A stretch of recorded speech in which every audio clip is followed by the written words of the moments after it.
ফিলিস্তিন।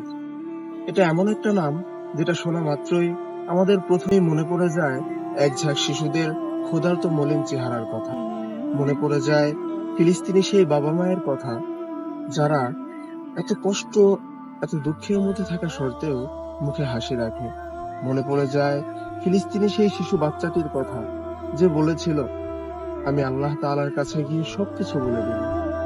যারা আমাদেরকে কষ্ট দিয়েছে আর যারা আমাদের এই কষ্টে দেখেও আমাদেরকে সাহায্য করেনি, তাদের কথাও বলে দেব।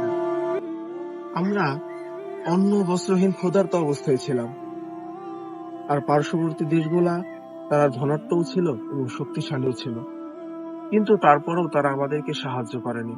যদি সত্যি ওই শিশু বাচ্চাটি আল্লাহ তাআলার কাছে গিয়ে আমাদের কথা বলে দেয়, তাহলে আমরা কি জবাব দেব আল্লাহ তাআলার কাছে?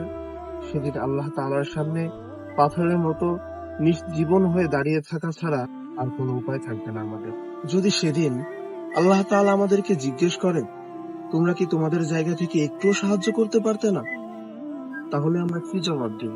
যদি ফিলিস্তিনিরা বলে বসে যে তারা তাদের ব্যবসায় লাভ করে দিয়েছে, আর তারা ওই ব্যবসার টাকা দিয়েই আমাদের উপর আক্রমণ করেছে, আমাদেরকে কষ্ট দিয়েছে, আমাদের পিতামাতা গুলোকে আমাদের থেকে ছিনিয়ে নেওয়া হয়েছে, আমাদের সুখ দুঃখ ঈদ গুলাকে কেড়ে নেওয়া হয়েছে, তাহলে সেদিন আমরা মুসলমান হিসাবে আল্লাহ তাআলার কাছে কি জবাব দেব?